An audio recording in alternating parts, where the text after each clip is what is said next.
Good morning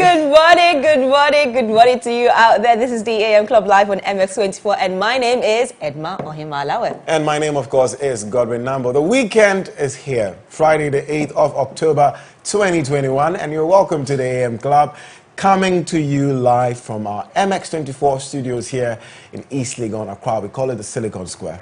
Thank God it's Friday. Thank God it's Friday. I don't know, this week has had a lot of activities? No, I don't know, it's had a lot on me. I'm tired. I feel likewise. Yeah, I don't know what I did this week, but I feel physically tired. Tired. I mean, you've been having meetings around planning your conference. No, it's a career fair. Career fair, rather. Yeah. But yes, it's a Friday, and it means that it's the end of the week, and we are gingered to bring you loads of fun, fearless, and of course factual content. And for the next 2 hours, we'll be keeping you entertained, inspired, and of course informed. Yes, indeed. And then, of course, our very first segment of the show, we call it Coffee Daily. We will be recapping some of the most trending stories around the world in the last 24 hours. And this segment, don't forget, is proudly brought to you by Asili Coffee, premium coffee made in Ghana. Absolutely. The big conversation comes up next, as you already know, with Lifestyle Daily, where we take a look at issues affecting your everyday living. And in line with the ongoing Customer Service Week, which ends today, we'll have a conversation about how to improve customer service experience. Thank God we need this conversation. We really do. Yes, we need this conversation. And I called a company yesterday, and I was telling you that customer service was so poor. And people forget that customer service is key when it comes to you dealing with outside people from your company. If you have a client, or if you have clients or customers, customer service is important. And every business has customers. So, anyways, so that's for Lifestyle Daily. And of course, our hashtag today being Friday is Foodie Friday. We'll be hosting the winner of House of Chefs. His name is Joseph Odum. And on the plug, we will be hosting the one and only Talkative Mum. She has a new show on MX24, and she'll be telling us all about it. Indeed. Remember, this is the AM Club? Yes. Where you're a major part of the show. So we'd like to hear from you throughout the show. Please do send us a message on our WhatsApp line, 055-0331-511, 055-0331-511, or on our social media pages at MX24GH. And don't forget, it's the AM Club. So the hashtag is the AM Club. And today being Friday, Foodie Friday. Okay, so it's now time for My Daily Dose of Vim. Hashtag My Daily Dose of Vim. So tell us all about what keeps you inspired. I always say this every single morning. I want you guys to send us videos, okay, on our WhatsApp number of what inspires you every morning, what keeps you going every morning with the hashtag My Daily Dose of Vim. Okay? Do that. Yeah. Do that. Okay? In this morning when I was coming, I was like, God is my daily dose of Vim today. And you know, I always pick my daily dose of Vim from the Bible. And it's a scripture I remember that says that. I remember the scripture that says that do not think highly of yourself as you ought to not. You know, I don't know if I'm quoting it well, but basically. Hey, please quote it well, because in the Bible too it says do not take out and do not add. Hey, please, but that's not taking out and adding. I'm just saying, I'm paraphrasing the scripture that we shouldn't take what ourselves chapter and verse? And I mean, kind of say a daily dose of Vim. Anyways. Okay, so meanwhile, Danny from Adenta shared Kweku Flick's song Money as his daily dose of Vim. And I like it too, to be honest. We usually jam to it, but there's a lot of prayer in the song. And a lot of inspiration. Exactly. So let's have a Enjoy. look.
Me vampire, I feel way me. Pray for favor, pray for grace. Me to feel. Is it feel? Father, cry here, man.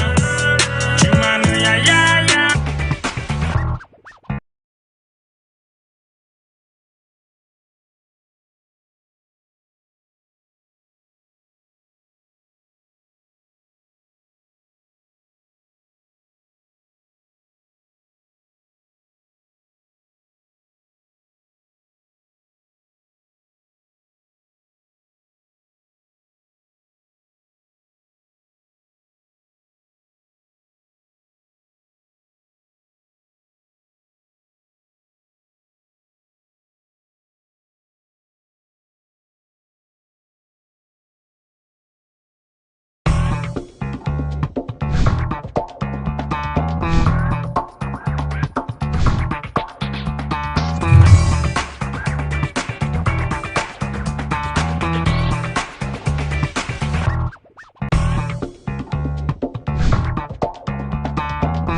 Welcome back, ladies and gentlemen, and that was Kwaku Flix with Money. And this is still the AM Club live on MX24, where we are home to fun, fearless, and of course, factual content. So it's now time for Coffee Daily, proudly brought to you by Asili Coffee. Their coffee comes in innovative coffee bags that makes it easy to whip up the morning coffee at home or at work. Asili Coffee, made for every African. Okay, so it's now time for Coffee Daily. So let's move on to the trending stories within the last 24 hours. And as usual, Godwin is standing by with the first story. Yes, indeed, I am standing by with the very first story. But Edma, have I commented on your pink and yellow thing? I'm looking very colorful on the Friday today. Yes, I really because love it. It's the end of the week, and I feel like this outfit will bring out a lot of sunshine in people's lives. After all that rain, eh? Exactly. Ooh. So I want to be the sunshine in people's lives today. Eish, my pressure. And I like what you've done today. You always have some new style today. I don't know how you do it. Thank you. But anyways. It's called innovative hairstyling. Anyways, I feel like Baba Fakunle, but let's move on. And in our very first story, Men's Gold Ghana Company Limited has announced plans to start paying locked-up cash of its eligible customers from December 20, 2021. Now, these payments will run till June 30, 2020, according to a statement from Men's Gold. The statement also said the company's audit revealed some claims by the customers are questionable. Men's Gold also noted that traders and claimants will be interviewed to fully ascertain facts, scrutinize discrepancies and irregularities. Men's Gold also plans to publish the list of persons eligible. Finally, good news coming in from the camp of Men's Gold Ghana Limited. But my worry is how they are going to really, because now that they're saying that some of the claims by customers about to say are questionable, how are you going to? I was just Isn't about it going to to say be their word against the customers' word? Exactly. So it's like, what if I did invest in your company, but you cannot find me on your system, so I don't get my money back? Is that what it is? Or that Men's Gold can also say that really, because people could actually come up and say Men's Gold owes them. And no, I totally understand the point. So, but then the thing is that I feel like they should still have some type of, or they should have had a system that puts all the customers, in there, like a software or something, exactly, to keep records just in case. Maybe crashed, we don't know. Yeah. Anyways. Let's move on to some good news. So the world's first malaria vaccine has been approved for the general use in children in regions with high rates of the disease. This comes after years of trial in 3 African countries, including Ghana. The vaccine was developed in Africa and by African scientists, and it is aimed at saving the lives of thousands of children on the continent. Here is the WHO Director, Tedros Ghebreyesus, when he endorsed and announced the good news. Let's watch.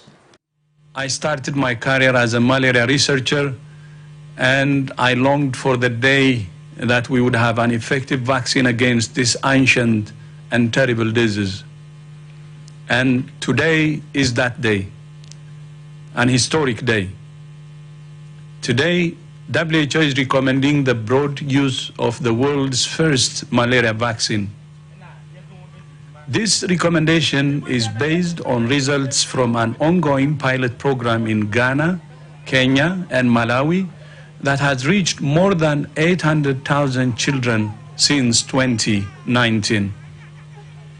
This long-awaited malaria vaccine is a breakthrough for science, child health, and malaria control. Using this vaccine in addition to existing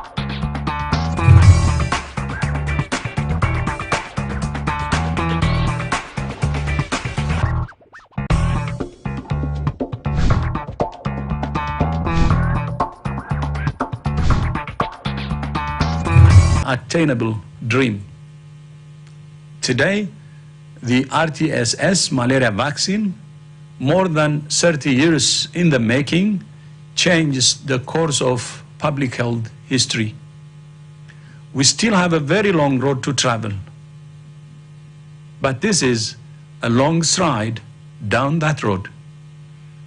This vaccine is a gift to the world. Well, this is fantastic news. Also, former President John Dramani Mahama in a social media post reacted to this news, and let's read what he had to say.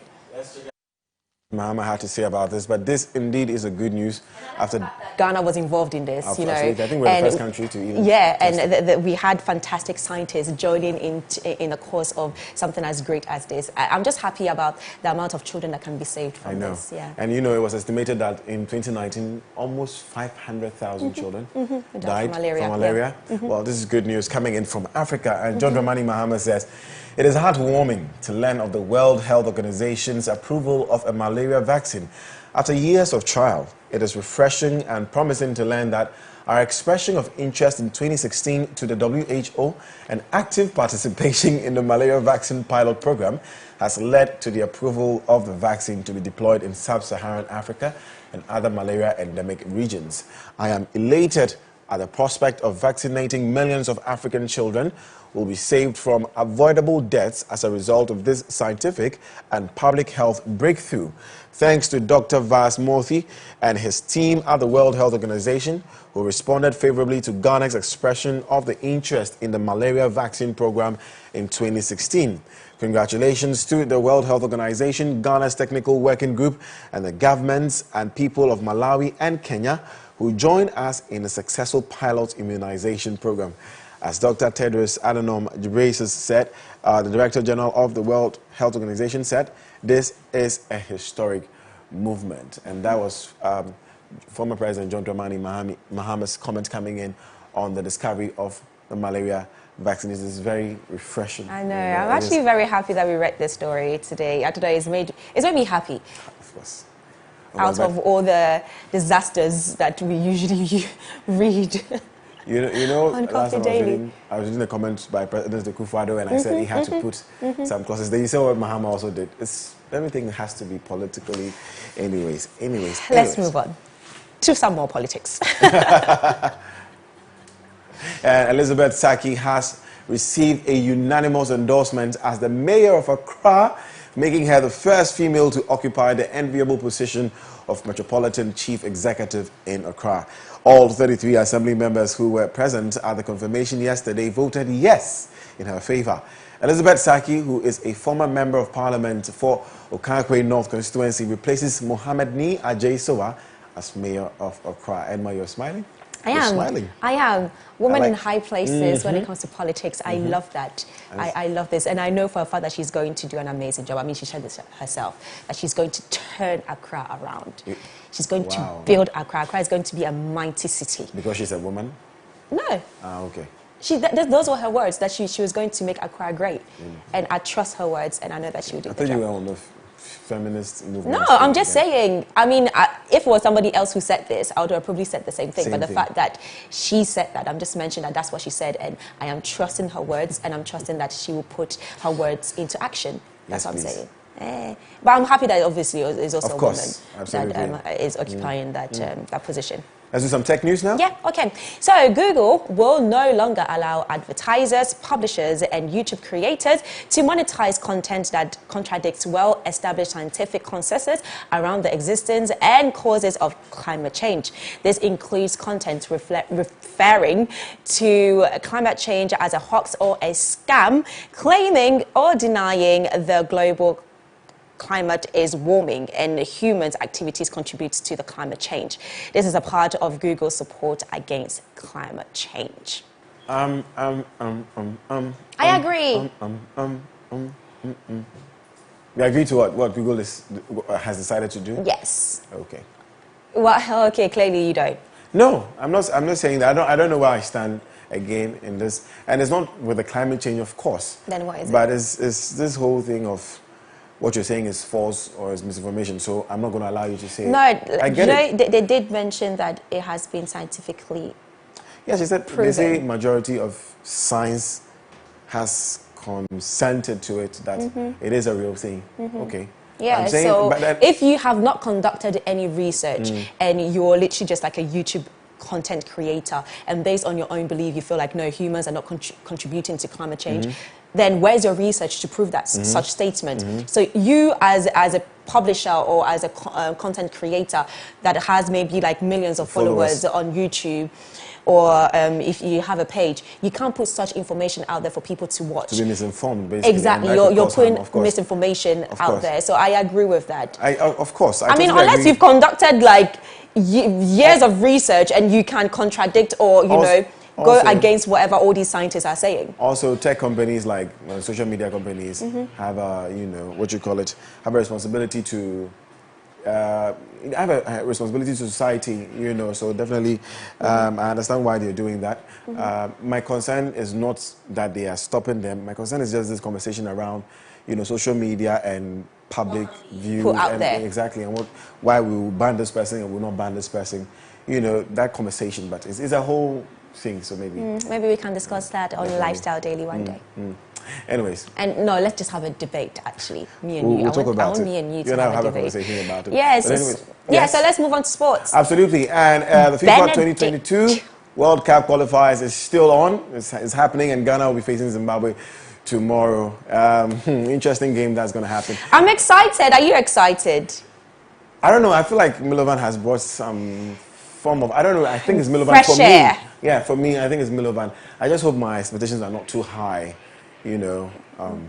So of course, the man on the ground bringing us all the update from the Black Stars camp is Benedict Owusu, who is on standby. Benedict. Okay, so Benedict is joining us via Zoom. Hello, Benedict, are you here? Yes, I am there. Okay, good morning and welcome to the AM Club. Thank you. Thank you so much for having me. I hope you guys are good. Yes, we're good. What about you? Yeah, I'm doing fantastic. Thanks for asking. Well, I heard you talk about the Black Stars and your expectations going into tomorrow's game. Exactly. I want to find out from you. Are you very hopeful that we'll get a good result after those two games you played against Ethiopia and South Africa? To be honest, the fact that we have a new coach, like Godwin said, I think is bringing a new energy, a new air into the group, and new expectations as well. But we have not seen them train. We have not seen them play with this new coach yet. So I don't know. I don't know what to expect. But then I'm hoping for the best, to be honest. Like, at this point, I can only pray and hope for the best. Benedict, how about you, Godwin? Benedict, let's just pretend we haven't missed each other, okay? Let's pretend now that we haven't missed each other. And you haven't checked on me, but it's all right, bro. It's all right. Anyways, it's good to see you again on the channel. like Edma said, I'm very hopeful as well. I don't know if it's the players. My confidence is not in the players. I feel like Milovan has brought some breath of fresh air to all of us, and we hope that our expectations are not high. But I'm very hopeful. Zimbabwe too. I'm very hopeful that we will score them. But hey, I hope so. I think what excited me was the Nigeria game and how they lost to the Central African Republic. It's very interesting, honestly, very, very interesting. And, I mean, Nigeria has solid players, so to see that happen tells you that football is really a game of chance, maybe. Exactly. I mean, football these days has changed. Unlike previously, where you always will point at one particular team always going ahead to win. These days, it's totally different. You got Central African Republic beating, Nigeria yesterday. Yesterday, I was at the Accra Stadium. I had the opportunity to watch Liberia and Cape Verde. And it was surprising that Cape Verde beat Liberia by 2-1. And so anything is possible. Anything can happen. We also saw how Ethiopia came here and dazzled us. We went away to play against South Africa. We lost that game as well. So, I mean, yes, I agree with you. What you said about Milovan Rajac, that coming in, he's brought some fresh breath of fresh air.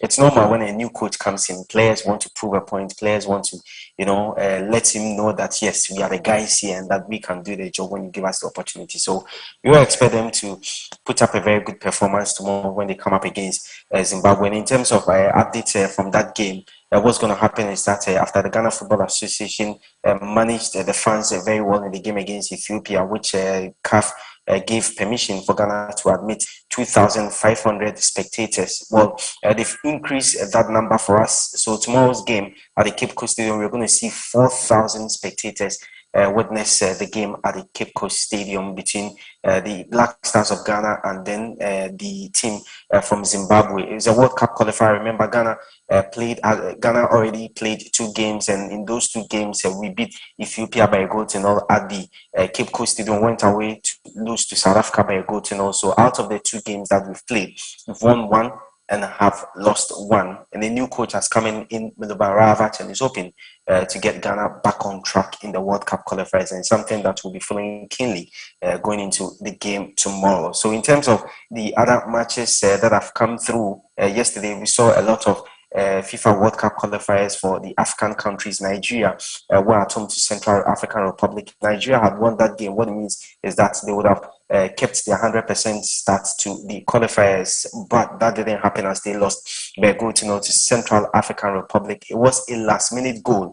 The game was played in Lagos. Yes, it was played in Lagos. Nigeria now will go away to Central African Republic for the return encounter. Mali were the big winners yesterday in their game against Kenya. They beat Kenya by 5-0 at home, and then Tunisia, they also beat Mauritania by 3-0, with DR Congo in their game against Madagascar ending 2-0 in favor of DR Congo. Other results on your screen, as you can see, Tanzania lost by a goal to Benin. Benin went away to beat Tanzania by a goal to 0, and then Equatorial Guinea in the game involving Zimbabwe, they also beat Zambia. Sorry, it was Equatorial Guinea that beat Zambia by 2-0. And then I've already talked about the Central African Republic Nigeria game. Uganda also went away to beat Rwanda by a goal to 0, and then Mali beating Kenya by 5-0, as well as Tunisia winning their game against Mauritania. So those were the results that came through in yesterday's 2022 FIFA World Cup qualifiers for the African countries. Well, in terms of matches that will be played today, Algeria will come up against Niger, big one, of course, in Algeria, and that game is happening today. We'll also have Malawi coming up against Ivory Coast. There's Cameroon, Mozambique, and then Egypt with Mohamed Salah's amazing fine goal scoring form for Liverpool coming into this game. Also with a new coach in Carlos Queiroz, they'll be hoping to get a good result when they come up against Libya at home. And then Ethiopia, South Africa is tomorrow, just as the Ghana and Zimbabwe game tomorrow. We also have Senegal come up against Namibia tomorrow, and then Guinea-Bissau, they will take on Morocco. Well, there's good news for the fans of Newcastle United because the Saudi Arabian backed £305 million takeover of Newcastle United has been completed. The Premier League has approved the takeover after receiving legally binding assurances that the Saudi state would not control the club. Instead, the Public Investment Fund, which will provide 80% of funds for the deal, is seen as separate from the state. The takeover brings to an end Mike Ashley's 14-year spell as Newcastle United owner. So if we look at what's been done at Newcastle United over the years and how things are going to change, it's just going to be like how we saw Manchester City when the Sheikh Mansour came through with that huge investment into the club. Now we saw how they started winning titles for the last 10 years. So it's likely we're going to see Newcastle United do same, because the owners of Newcastle United are 10 times richer than Sheikh Mansour. So you can imagine what's going to happen at Newcastle United. We should expect to see some big signings coming through, and of course the club also doing well going forward. Well, in terms of athletics, what's been happening, there's some bad news for Nigerians, and one Nigerian athlete, sprinter Blessing Okabare, she's been charged with 3 anti-doping offenses.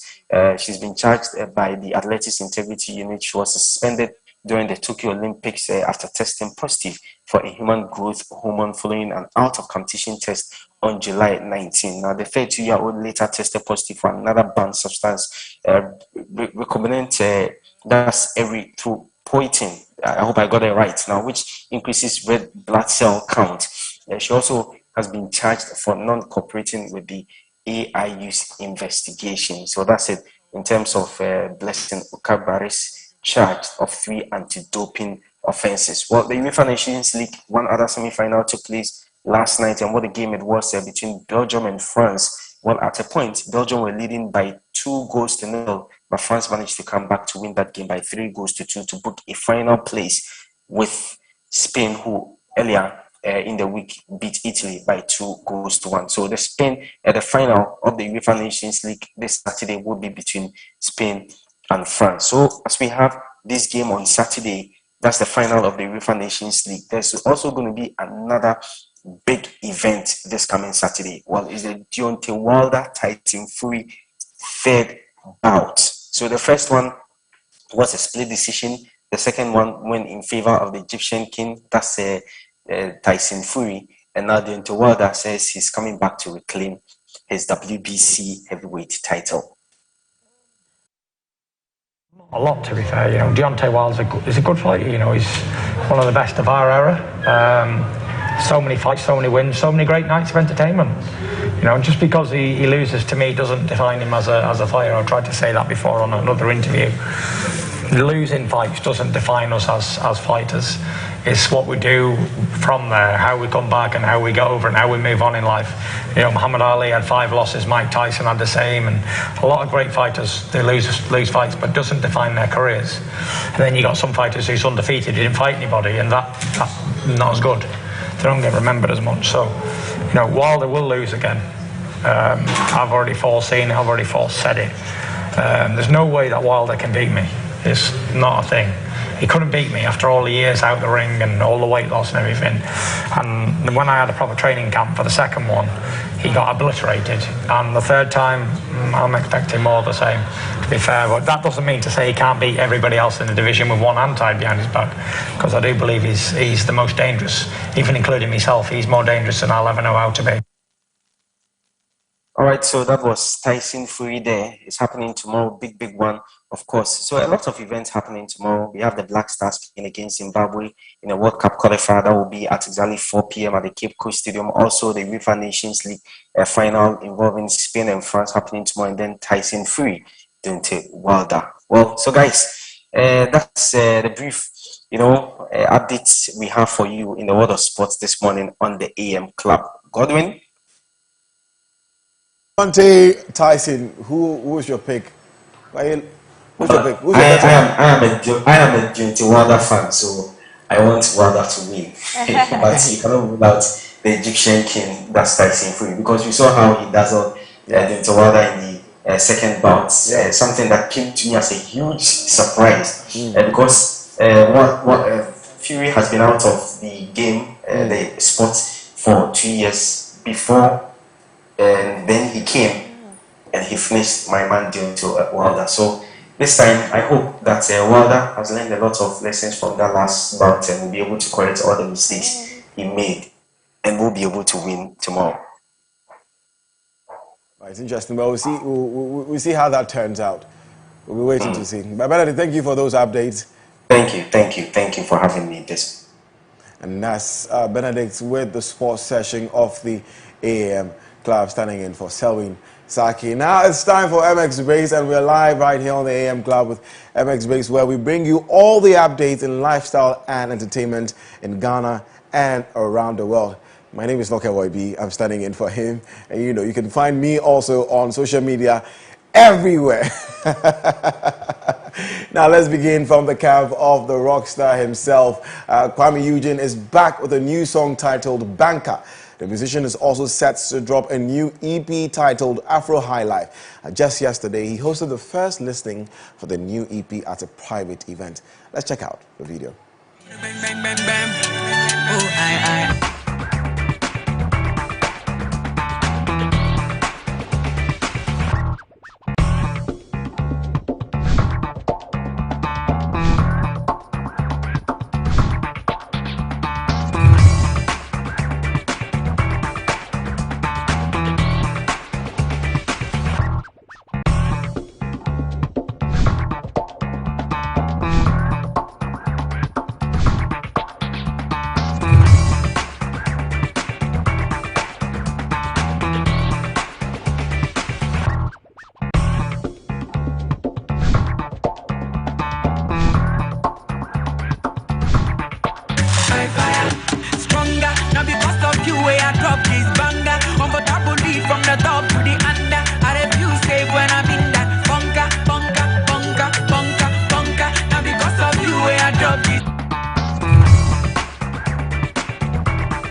Awarded the King of High Life by Amachi Dede, and coming in from the camp of Richie Mensah, Kwame Eugene is gifted. He's absolutely talented. He is so talented. I saw how keen you were watching the video. Yeah, you were like so excited. I was watching. I was like, yeah, it's giving me obviously Michael Jackson trailer vibes. But I was like, you know what? I like this. I like the song. It sounds really good. He's good. Yeah, I feel like he's very a new talented. sound he's creating. I'm not sure. He has a bit of dancehall, high life. Well, he calls it Afro High Life, so I like it. Nice, that was a great song. Like Kabay would say, big up on yourself. Big up yourself. Anyways, now GB Foods Africa has just signed on 2 new ambassadors. Exciting news coming in the camp of actors Ajete Anan and Jackie Appiah. They are the newest additions to the GB Foods camp. Now, set to represent the brand and increase its marketability, not only in Ghana, but across the continent. That is very exciting to hear. I mean, Ajete Anan is like what? It's like what? I mean, he's most people's best actor, in this country. So Ajete is phenomenal anyways. And Jackie is big as well. So I think this, Charlie, congratulations. Congratulations to you guys. You want to say something about it? No, congratulations to both of them. Yeah, they are both great actors. Yes. So. Do you watch Ghanaian movies? Sorry? Do you watch Ghanaian movies? Yes, I do. I watch Ghanaian movies. I know so many movies that Jackie's in. Name one. Perfect picture. After announcing his brand, you're showing me small. After announcing his brand of pre-rolled cannabis joints, Justin Bieber dropped the trailer to his new Amazon documentary titled Justin Bieber, Our World. Shooting started during December last year and is getting ready to be available on Amazon Prime. We've watched the video. Please check it out. I just wanted to create a night that was gonna bring people together and people could just let go and enjoy themselves. When I first met Justin, he was a young teenager.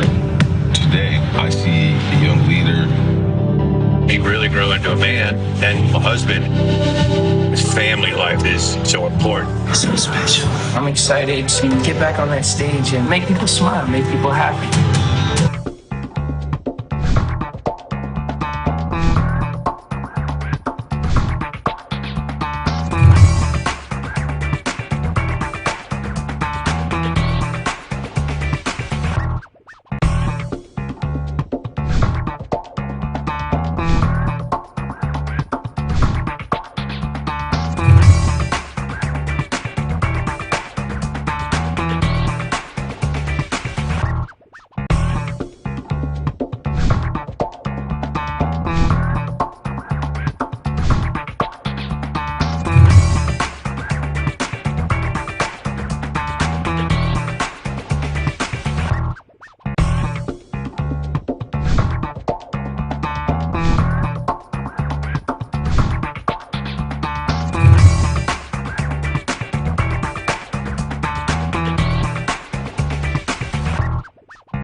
Zendaya was honored, I should say, at the event as of trailblazers of the new normal. Congratulations to her. I mean, Zendaya she's doing amazingly well. Have you seen Malcolm? Like star child that grew up in front of our eyes. She was a Disney girl? Yeah, she was a Disney, and I think she she went on Nickelodeon. I don't know if it was Nickelodeon or Disney, but like one of them. And she just grew up, and we've watched her grow, and I'm just so proud of her. The fact that she's a strong, intelligent young woman. She is. And she knows what she wants, and she's not just like there as an actress. She's also very, very intelligent, and I like that about her. Yeah. Yeah, I have you seen Malcolm and Marie? No, I haven't. Oh, but I mean, it's not. The reviews were bad; they were terrible, actually. But I mean, there was this whole thing about her being young and playing this very, very matured character with a quite older guy. But I think, like, if you're an actress, you're an actress, and you should be able to play whatever role. No, because, like, we have, I remember watching High School Musical, for example, and I was young at that time, so I felt like they were teenagers, but they were, like, in their 20s and somewhere in their 30s playing teenagers. Right. So if somebody can play like a young person, why not a young person also playing an older person? Interesting. Maybe you should manage me. I like your perspective. Thank you. We will talk about this. And of course, that's it for MX Breaks, Edma. I don't have a patois word for you today. No patois word. I would have given you a Chi word. Hurry up, tell me. Oh no, should I give you a French word? Give me. Je suis content. You say content because I was going to use French, because you are a guy, so you say content. But if I was a girl, I would say contente. Ooh. So I am happy. I'm happy. Yeah, je suis content. Yeah. That's Thank it. you. Je suis content. I am, and I hope you are too. This is the AM Club. That's it for Coffee Daily, Edma. Okay, so that's about it for Coffee Daily today. Proudly sponsored by Asili Coffee, made from coffee beans from plantation right here in Ghana. This particular brand is the steamed coffee that has your coffee in pouches, ensuring a quick, easy, and comfortable preparation for all your morning coffee cups. But coming up next is Lifestyle Daily, and in wrapping up the customer service week, we will have a conversation about how to improve customer service experience right here on the AM Club. Meanwhile, enjoy this song by Famia. He calls it Thank God It's Friday. You be from here to there. We are more than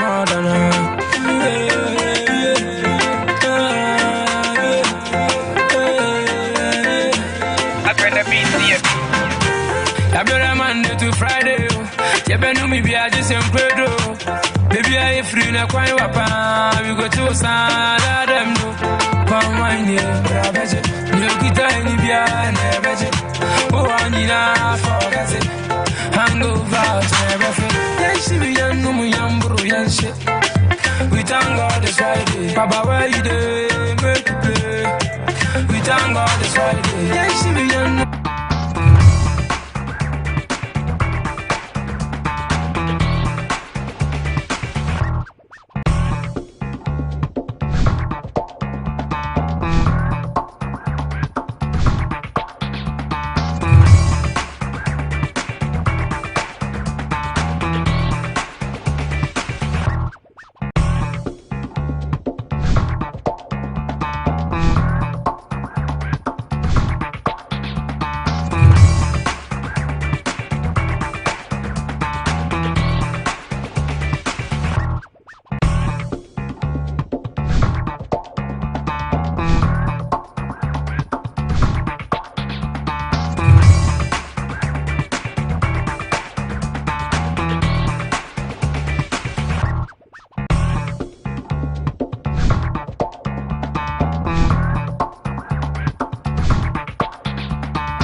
Hey guys, it's your girl Miss Drew, your favorite lifestyle and travel presenter on MX24. This is the month of October and it's Pink Month, where we're talking all about our boobs.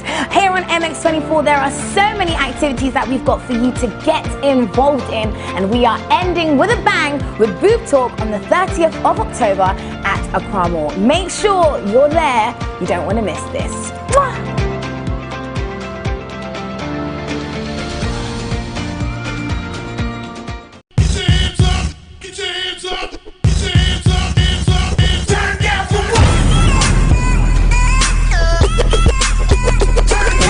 Angelina, you be cool in my temperature. If you call, say cheese, take a picture. Shaka pose, make a see, take a picture. in the leg book, boah, boah, boah, boah. Why the party there today? Hey mama, hey I have a same. Secure.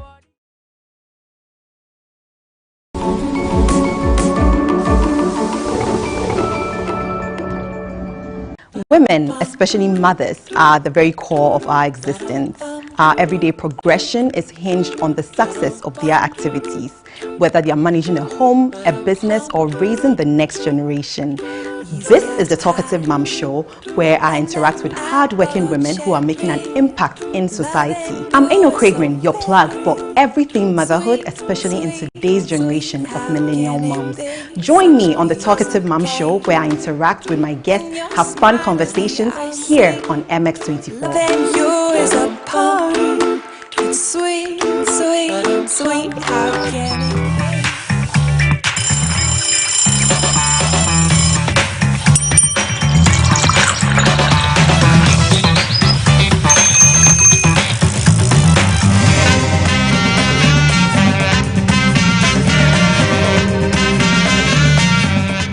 Welcome back, ladies and gentlemen. This is still the AM Club Live on MX24, and it's now time for Lifestyle Daily. And in line with this year's Customer Service Week, we will have a conversation about how to improve customer service experience. Now, customer service can make or break a business. Customer service is the support you offer your customers before, during, and after they patronize your product or services. Offering amazing customer service is important if you want to retain customers and grow your business. Today's customer service goes far beyond the traditional telephone support agency. It's email, web, text message, social media, and self-service support, so customers can get answers at any day or time. Good customer service is a revenue generator. It gives customers a complete, cohesive experience that aligns with an organization's purpose. The Institution of Customer Service Professionals scored Ghana 62.6%, an average performance in the Customer Service Index for 2019. And a variety of studies suggest that people are more likely to ditch a business with poor customer service, irrespective of the service or product. Also, 7 out of 10 consumers will spend more money on a business that delivers great customer service. It doesn't matter how great your product is. If your customer service is poor, people will complain about it and you will lose customers. Transforming your customer service game from mediocre to great won't happen overnight. It requires a serious commitment, and today we will be teaching you the ones and twos of providing a great customer service experience. If you are a business owner, please do make sure you stay tuned and you grab your pen and paper. Okay, but before we get into the conversation, remember you are a major part of the show. So do send us your experience. What is your worst and best customer service experience? Send it to our WhatsApp number on 0550 331 511, 0550 331 511, or tweet us at MX24 with the hashtag DAM Club. We can't wait to hear from you. Now, Godwin is on standby with our wonderful guest to start the conversation. Godwin? Thank you very much, Edma. That was a very strong intro, I must say. I enjoyed it. Thank you so much. Like Edma said, the numbers to send your WhatsApp messages to 055-033-1511, 055-033-1511, 05033-1511. On social media at MX24GH with the hashtag the AM Club. So we're jumping straight into our conversation. Indeed, we're talking about customer service. Let us know what has been so far your best or your worst service ever experienced with any company or brand out there. But joining me now for this conversation, of course, is Maureen Atebawone. Yes. I said it very well. You did. Maureen Atebawone, she's a customer experience consultant and founder of Bawone Consult. Welcome, ma'am. Thank you for having me. Awesome. Now, I don't even have to go to the end of the conversation. I just want you to know that you are officially a member of the AM Club. Thank you. President is over there, I'm vice president, and you're always welcome to be a part of the show anytime. But Maureen, let's talk about customer service experience, which you were telling me about off screen, that it's a bigger or an umbrella body that homes, every other thing that businesses provide. Yeah. So, first of all, what I want to know is what customer service is. Yes. So, I mean, you already said it. Customer service is the support that you provide to customers both before, during, and after a purchase or a transaction. It can be presented in different ways. So there's always like customer support that might happen in the after sales. And then before, if a customer decides to call your business, maybe for some information, you would be providing customer service. So it's any additional support that you provide to your customers before, during, and after they make a transaction or a purchase of a product or service. So from your explanation, it means that it's an add-on service. Is that the case? How important is it to have customer service? Does it change anything? It should be the pillar, one of the top pillars of your business, to be honest. And in working in Ghana, I realized that a lot of businesses do look at it as an afterthought. They have their marketing spend, their advertising spend, and their HR, but they don't really have a specific dedication to the customer service that they want to provide through their business. And so when they start thinking about customer service, it's usually reactive. It's something bad that has happened and like, okay, we need to figure out how to improve our customer service. But the optimal way to approach it is to start incorporating it into your business very early on in your HR processes, in your hiring processes, in developing your standard operating procedures. You should have a customer service manual that all your employees should read and understand and be able to apply on a day-to-day basis. Interesting. So it means it's very important to have customer service. But let's talk about the umbrella body, the umbrella topic, which you say is customer experience. Yes. So explain that to us as we've gotten the definition of customer service. Yes. So customer experience is more so the overall perception a customer will have of your brand as they interact with your brand along the customer journey, okay, on various touch points. So what you realize is that when a customer realizes that they have a need for a product, like I want to go and get my hair cut, they will go online, find out what barbershops are available, and then with that information, which barbershops have phone numbers, who picks up their phone. All of those interactions are called touch points. Right. So with customer experience, we're trying to optimize every single touch point along the customer journey, okay? And that's where the customer service comes in, the customer relationship management comes in. There's all these different terms and tools that we use in customer experience. And that's really so that you have a more holistic customer experience. And you're almost like you're guiding the customer along their journey to purchase your product, but to also retain them after they purchase the product. Is that a lot of information? Wow, it's like it's almost, okay. So that's a lot of information I'm trying to gather in. And so can a business provide a great customer experience without customer service? No, I don't believe so. Because so the main difference that I want you to take away when it comes to customer service and customer experience is that customer service is reactive. It's usually prompted by something a customer does or an action by a customer. Customer experience is proactive. So you're designing what you want the experience to look like. So if you design the experience and you know that you have an exceptional experience and your employees can't provide customer service, it's almost like you're taking the foundation out of it.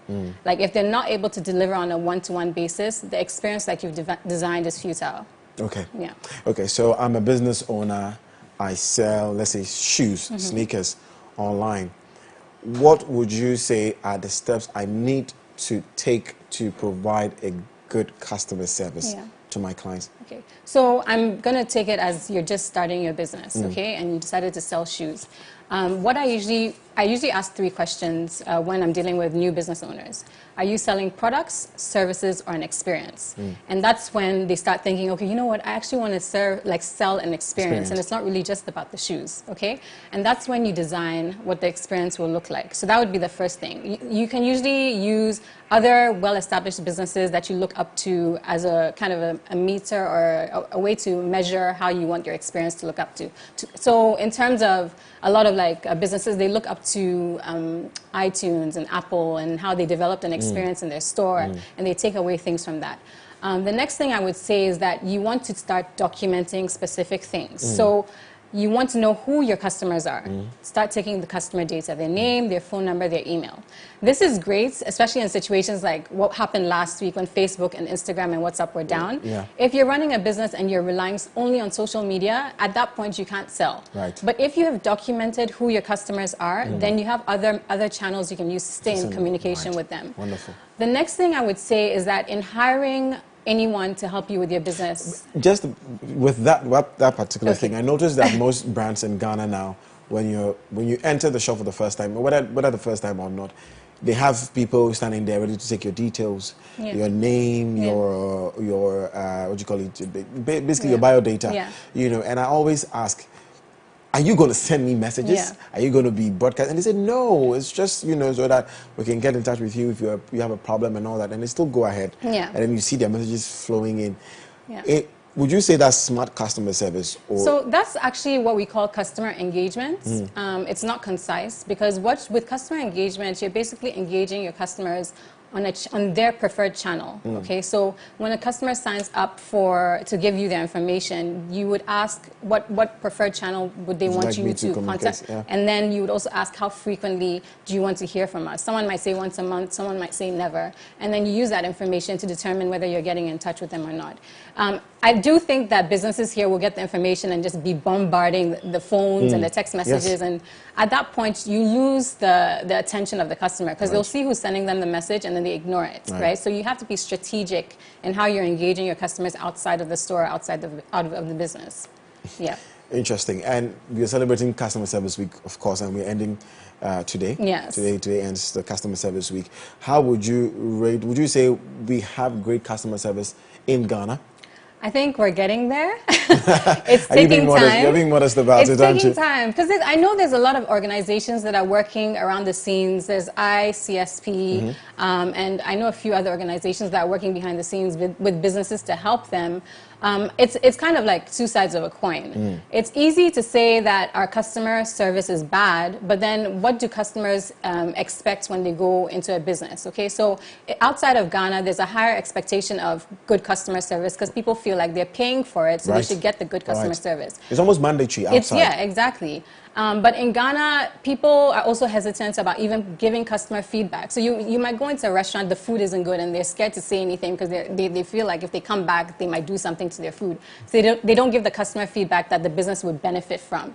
So are we getting better? We are. I think there's some businesses that are more intentional about customer service and customer experience, so they're training their staff consistently just to improve the overall experience. And there's others where, you know, maybe the business owner is not as invested in it, so the employees feel like they can get away with whatever they want to get away with. Yeah.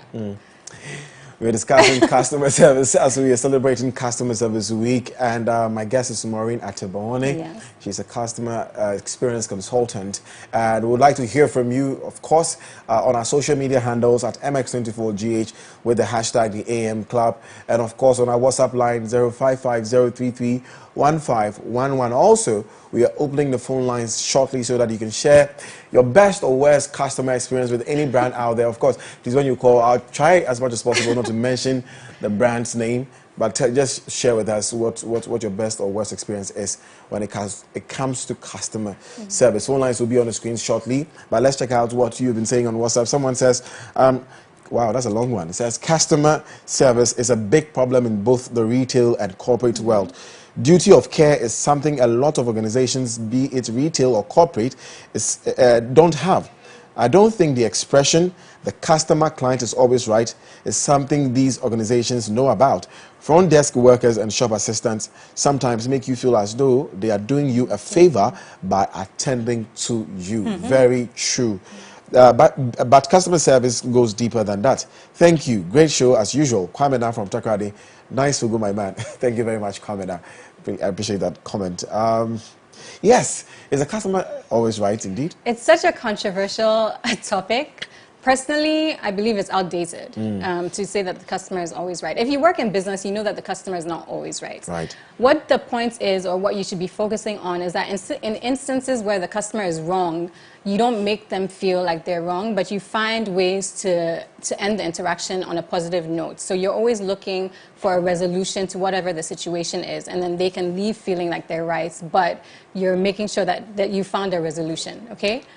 You also want to protect your employees, because if you go in with the mindset that the customer is always right and the employee has actually done nothing wrong, what I always talk about is having an escalation procedure. Okay, so when a customer comes in and they're a difficult customer and they feel like whatever they did is right and no one that they talk to, they're not going to listen to anyone, the best way to do that is make sure very early on in your business you have an escalation procedure, which means that there's a supervisor or a manager that can take over the situation, and they have been debriefed on whatever has happened, and then you've already agreed on a solution and they communicate it to the customer. Okay, before I ask you my next question, we have Emmanuel from Atimpoku joining us on Asimbreku, I beg your pardon, joining us on the phone. Ima, good morning and welcome to the show.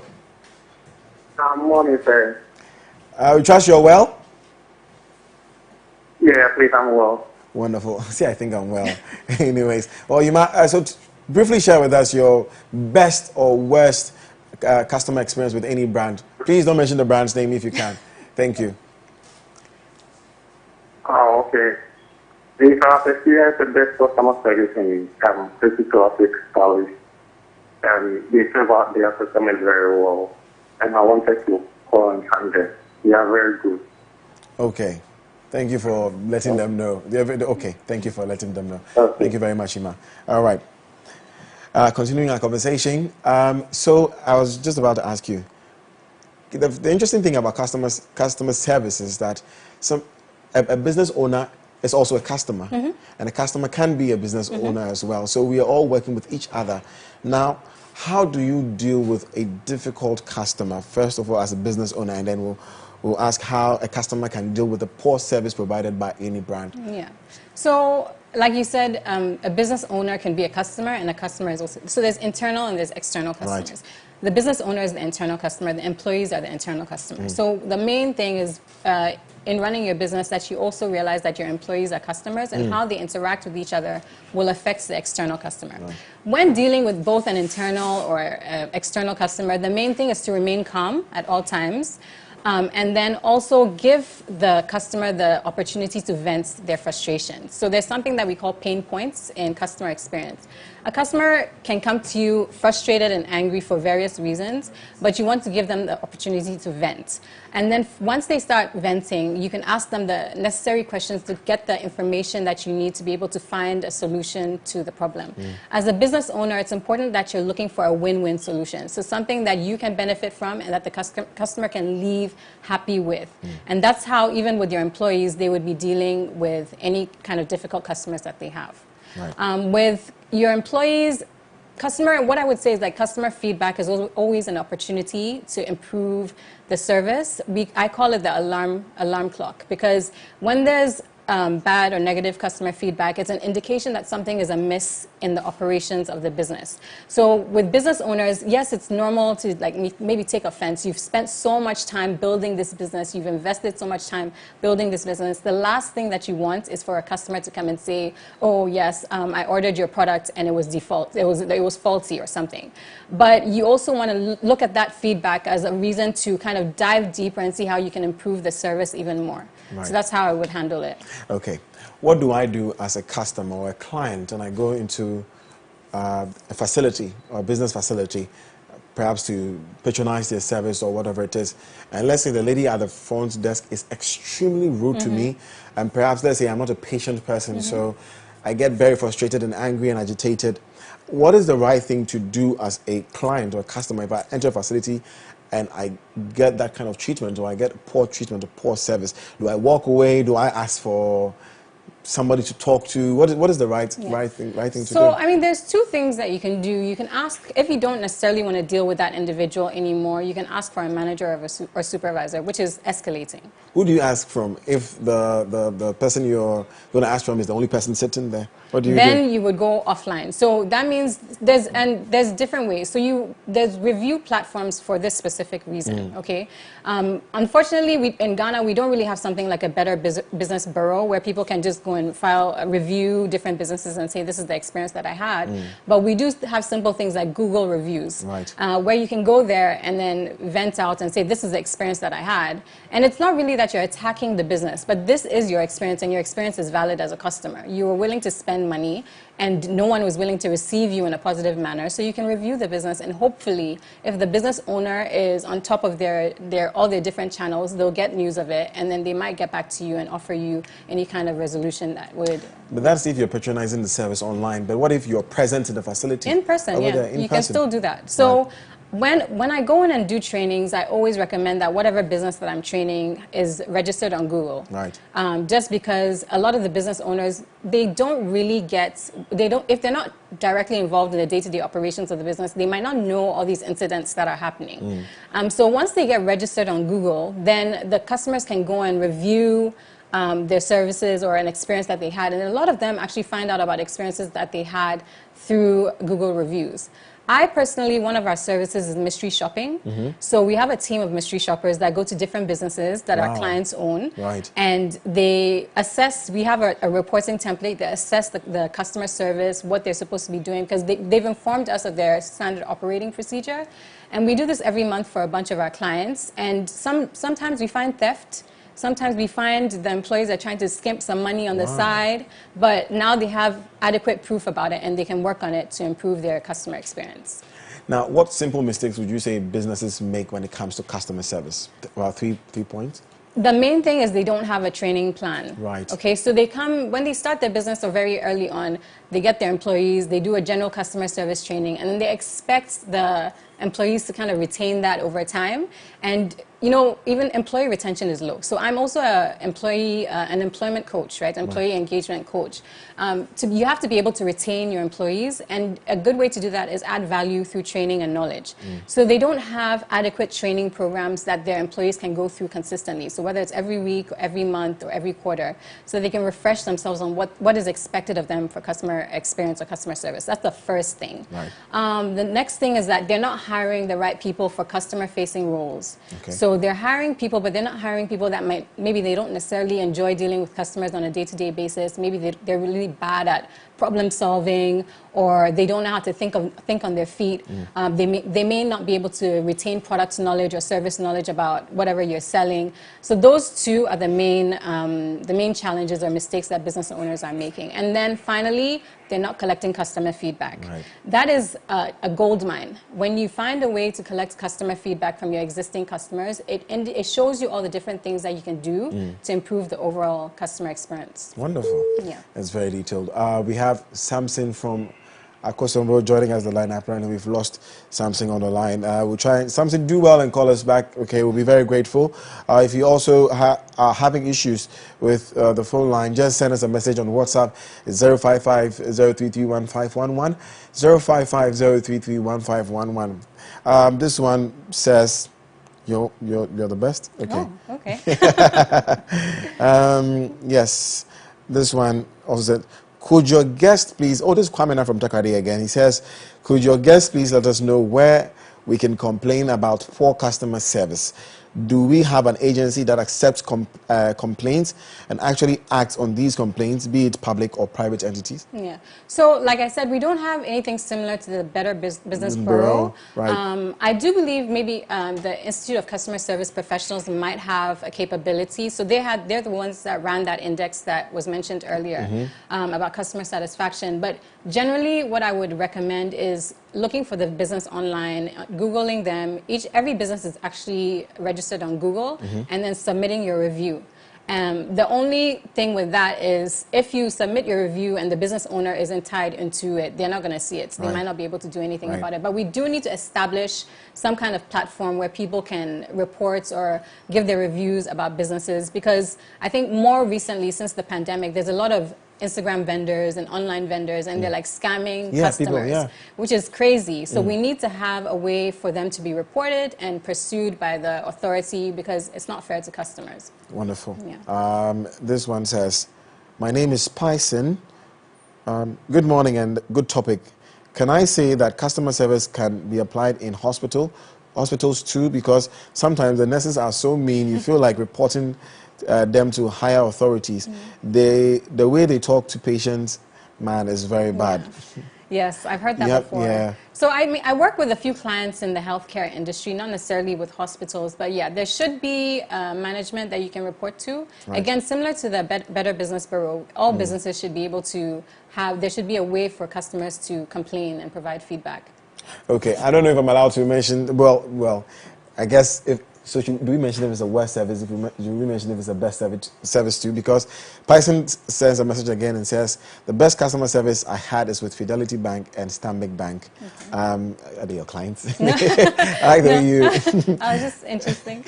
They really served me well. I was and I'm happy about them. And this Facebook page called Duckwell, I invested in wow. Very, very funny. Very, very. That's a smart one. Samson from Akosombo. Welcome back, Samson. Hello, Samson. Hello. Samson, how are you doing? I'm doing good, and you? Well, I'm doing well, thank you. Something, share your thoughts with us on this particular topic. Oh, okay. To add up to what you're saying, I had the chance to experience the best customer service with Prudential Bank Ghana. Because I did my national service there, and then we taught a lot. Like, seriously, with what you're talking about, we taught a lot and how to deal with customers and all that. And they really do well. Like, I just want to work there again. Like, I want to have the opportunity to work there, just interact with customers and all that. Like, they really do well. I just want to say thank you to them and then what they've given me. Thank you very much. Thank you very much, Samson. Thank you, Samson from Akosomo. Thank you very much. Now, I'm just, something has happened, so I was just... Anyways, what avenues do you think business owners can take to engage their customers aside social media, of course? Yeah. I mean, right now it's important that you start building community. So other than the first thing being collecting customer data, building community is a good way. You can send out information about how they can add value to the products that they're buying. So to give you an example, if you sell shoes, like you sell leather shoes, for example, rather than constantly texting them about your new products, text them information about how they can take care of their shoes, okay? You can also engage your clients, and another example is if you sell electronics, fridges, right? Partner with a servicing center, and then everyone that purchases through you gets 10% off of servicing their appliances. So you just have to think about it a little bit more in depth, right? Not just about the transaction, but like how can I add value to my customers? Another great way, I know you said other than social media, is to go on Instagram Live and do product demonstrations. A lot of people that follow your brand or follow your page want to see who's behind the business and how they're coming about these different products. So there's various ways that you can do it. Okay, gosh, there are so many questions coming in, but we don't have time to answer all of them. Perhaps one more question before you go. This one says, hello, my name is Aaron. I'm now setting up my restaurant, and I want your guest to brief me on how to register my business on Google. Okay. So if you could briefly. So all you have to do is, when you go into the Google search, put Google My Business. And then it'll walk you through the various steps. So now it's a bit more extensive since the pandemic because a lot of people started going to register their businesses there. But if you put Google My Business, then it will show you how to register your business. Oh, that's very simple and smart. And what customer service tips would you leave us with? I would say make the customer the priority. Run a customer-led business or a customer-friendly business.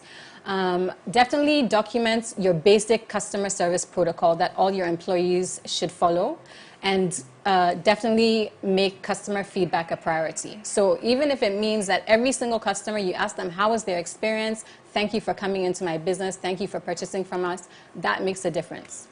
Maureen Atemawone, thank you very much. Thank you for having me. Wonderful guest. Yes. And my guest today is Maureen Atemawone. She's a customer experience consultant and founder of Bawoni Consult. We discuss customer service. When we return from this short commercial break, it's time for Foodie Fridays, and we are hosting the winner of House of Chefs Africa 2021, Joseph Odum. But remember, this is a song from Okesiwan, and he calls this Not Today. Let me see you shouting.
car, remember Jam in a beat, I come at 10K, but the crowd come on, I share me, I want to know with a car, I'm going to tell some when I'm Murphy, I'm having a fifi, range in the day, I'm a pocket, pulling out doing the me and I'm sorted. This will be a party, I so bet it. Oh, that's a one in the building.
Hello everybody, my name is Edma Lawer, the host on the AM Club right here on MX24. So it's October. What does that mean? It means it's pink. It means it's a pink ribbon. It means it's campaigning. It means it's breast cancer awareness. And right here on MX24, we've taken it upon ourselves to create a fantastic campaign, the Cross It Out campaign. What do you need to do? Both men and women can go to 3 selected hospitals right here in Accra to get themselves screened for breast cancer. Okay, it's not just for women, but it's also for men. So we are going to put all the details on all our social media platforms at MX24GA. So do make sure that you follow us and you get the details right. We cannot wait to see you and hear from you as well. Do stay tuned. Hashtag Cross It Out with MX24.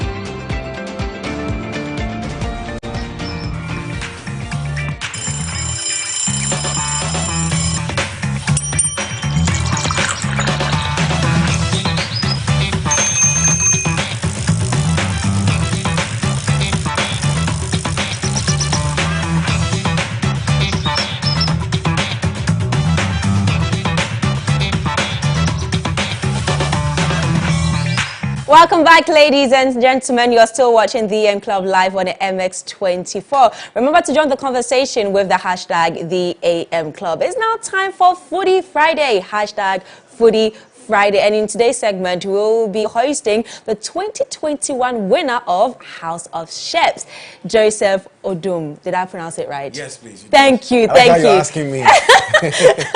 But before we actually get into the conversation, let's take a look at these highlights of the competition. House of Chefs. In the show, 8 young chefs cross nights for 8 days to win a chance to cook under Siba's guidance plus $5,000 cash. You have such a trivial misunderstanding. I am angry. Show it to my face. Just trying to prove a point to people. Everything is not in place. Let the best person win. This competition, it's scary. There can only be one winner. House of Chefs. In the show, 8 young chefs cross nights for 8 days to win a chance to cook under Siba's guidance. So the person I'd like to award my internship to is, I'd like to give it to someone who's going to appreciate it because it is time and an impartation of knowledge to teach someone. And someone whom I know is going to take African cuisine and literally lift it up to a world standard. So the person I'd like to award my internship to is Chef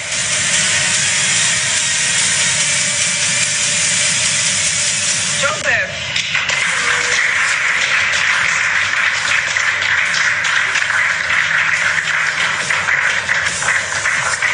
I think I'm proud of me because I've come this far. I've won the internship. And now he's probably less is going to get the cash. He's worked so hard for it and I'm really happy for him. I'm just hoping that I get the money. And now for the cash prize. Siba, are you ready? Yes, I am. Chef Joseph? Yes, Chef. it, please? Sure.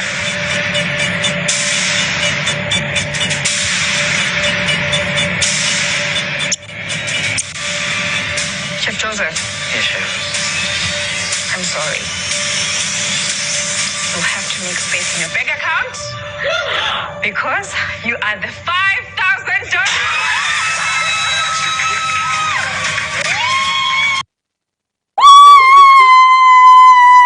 I'm so high! It's Ghana won! Joseph, welcome on the AM Club. Thank you. Oh my goodness, you know what? You're officially an AM Club member. Automatically. And you look great. Congratulations. That was amazing. Watching this, I was like, I wish I was there. I'll be screaming anyhow, you know, just rooting for you. But tell us about yourself. Like, first of all, tell us about the competition because we just watched this. So how was the competition? How was the experience for you? For me, I would say that it was a great experience, getting to meet all these other young chefs from other parts of the continent. Like, it actually made me know that, okay, we as young people are actually trying our best or doing our best to just change the narrative about how African food should be and how we can be creative with our indigenous ingredients too as well.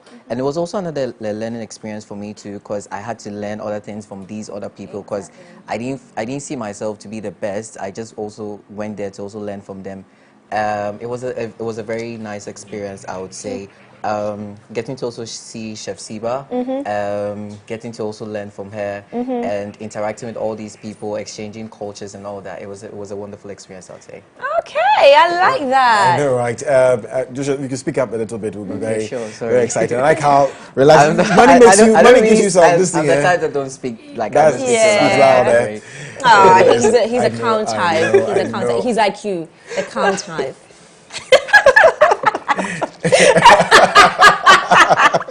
Oh my goodness. Anyways, see, I lost my train of thought. Now, just of course, I was thinking that cooking. I'm sure we are almost the same. I'm sure we're about the same age, probably PS.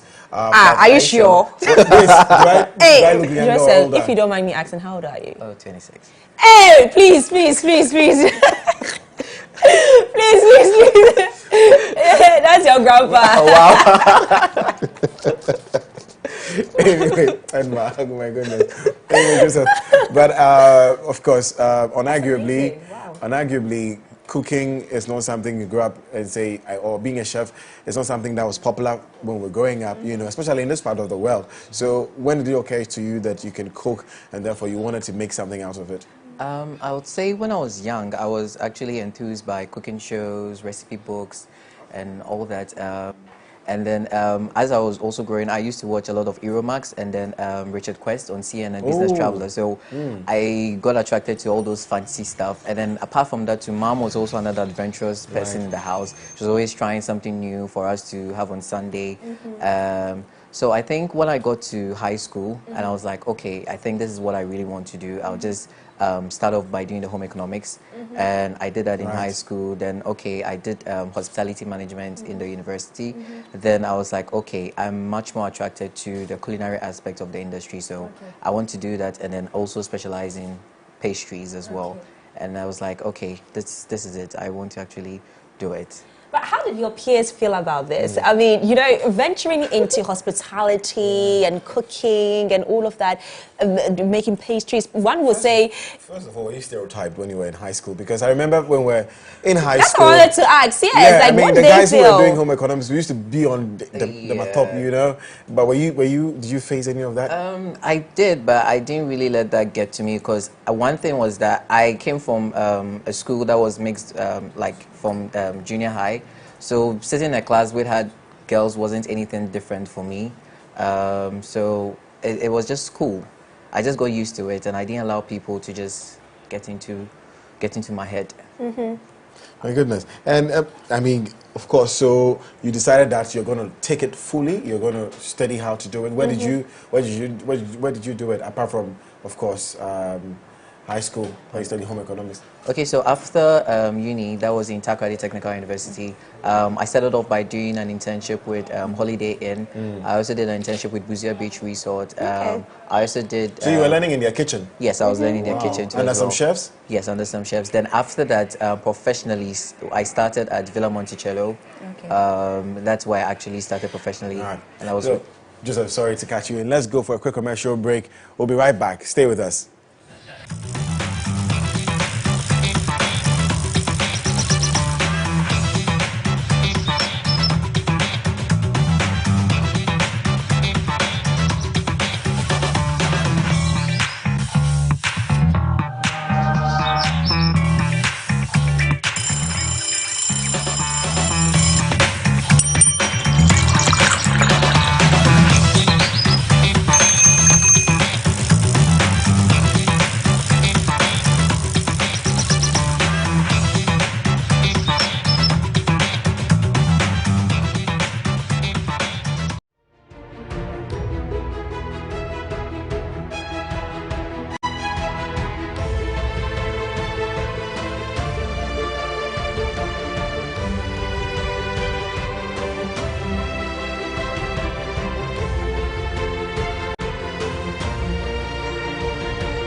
Hello, my name is Nuang Falong and I host Spotlight here at MX24 Television. The entire month of October is dedicated to breast cancer awareness, and the overarching message here is early detection saves lives. At MX24, we want you to cross it out with MX24 on social media. Please hashtag us cross it out, but go to the nearest health center and get your breast checked. Encourage your wives, encourage your sisters, encourage your brothers, because 1 in 1,000 men get diagnosed with breast cancer. You just might be saving a life.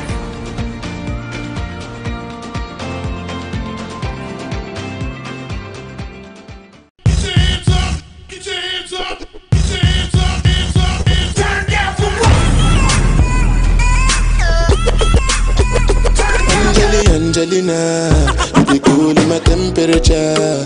If you call, Say cheese, take a picture. Shaka pose, magazine, take a picture. And the leg book, boah, boah, boah, boah. Why the party there today? Hey mama, hey I have a same. Shake your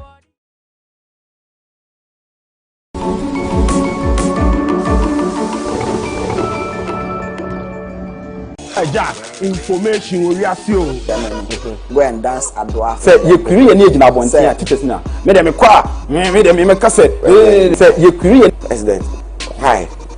Why? My name is Kuju Sheldon, and the head is big for a reason.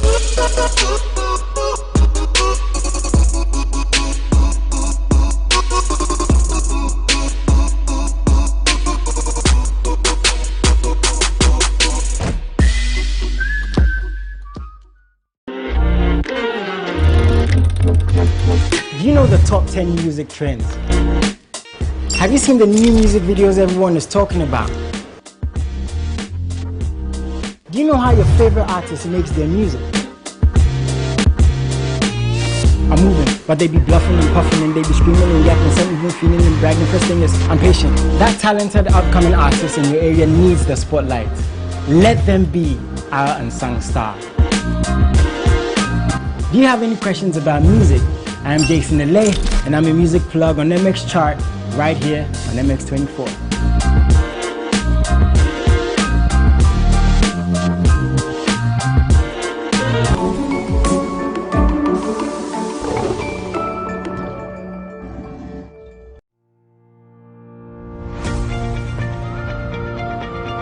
Hello everyone, this is Mary Crowns and I'm coming to you from MX24. It's Breast Cancer Awareness Month and I'm entreating every single person to get their boobs checked, not just the ladies, the men as well. We have a series of activities lined up this month, including a competition in partnership with the Achimota Golf Club.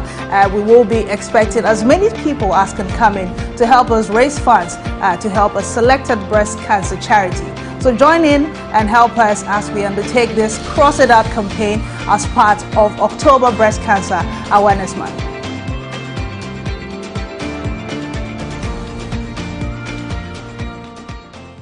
Women, especially mothers, are the very core of our existence. Our everyday progression is hinged on the success of their activities, whether they are managing a home, a business, or raising the next generation. This is the Talkative Mom Show, where I interact with hardworking women who are making an impact in society. I'm Godwin, your plug for everything motherhood, especially in today's generation of millennial moms. Join me on the Talkative Mom Show, where I interact with my guests, have fun conversations here on MX24. Loving you is a poem. It's sweet, sweet, sweet. How can it be?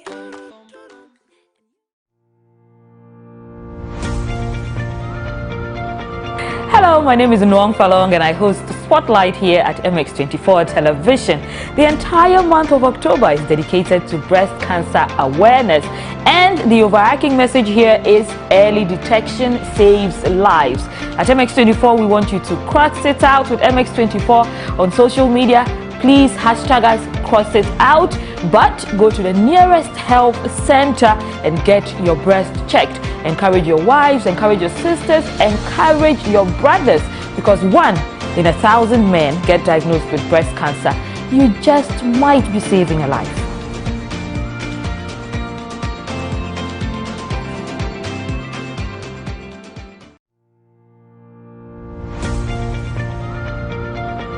Hey guys, it's your girl Miss Drew, your favorite lifestyle and travel presenter on MX24. This is the month of October and it's Pink Month, where we're talking all about our boobs. Here on MX24 there are so many activities that we've got for you to get involved in, and we are ending with a bang with Boob Talk on the 30th of October at Accra Mall. Make sure you're there, you don't want to miss this.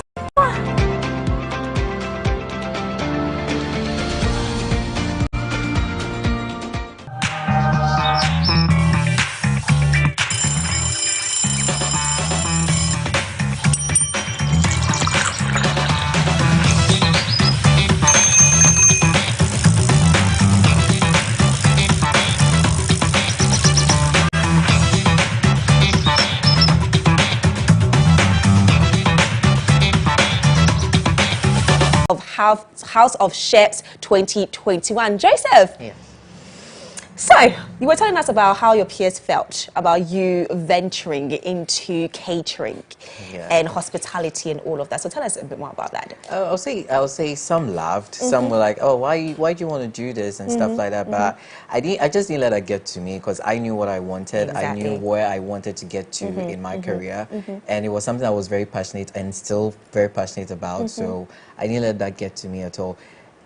Still, even with the win, I still get some message and be like, "Oh wow, we remember back then when you were, you know, all that stuff." And I'm like, "Yeah, I'm already here now." Yeah, so. exactly. So you're proving them wrong. But then at the end of the day, we've spoke about your peers at school. Now your family members, were they supportive of your dreams and your passion for cooking? Yeah, yes, I would say they were very supportive, especially my mom and sister. Though my dad was supportive, but people that were really, really involved was my mom and sister. They were very, very involved with it. They really supported me in everything. And my mom she was the one that was even bragging about it a lot. Like, "Oh, my son's a chef, my son's going to be a chef, my son is studying hospitality." You know, all that sort of stuff. So yeah, I have a very supportive system here, family too as well. So I'd say. Joseph, let's talk about your aspirations. And how much was the cash price? $5,000 US. That's what in Ghana cedis? That's like 30,000. I mean, that's a good start, isn't it? Yes, exactly. Young man, let's say, entering the competition at 26, 25, you know, winning. Is this the first edition? Yeah, this is the first edition. There you go, winning And the it was very on first DSTV edition. and all of that. So you're all over the place. No, not to forget that he represented Ghana. Oh, of course. Okay, so course. really, this is like This is a Olympics. huge- This is yeah. like Olympics, but in For food. cooking, yeah, absolutely. So and he represented Ghana and came back with gold. Yes, ma'am. In fact, let me clap for you. and I noticed something you used to do in the competition. Having that is that your brand? The look, is that was it inspired by Sheldon? I knew I was going to be asked this some way somehow. So it's also functional, and because I sweat a lot on my forehead, Right. so I like to wrap it around so I soaks the sweat. So just also blending with my uniform as well. Look, you just invented how to block an oily face. I need to get one. I need to get one of those two. But aspirations, Joseph.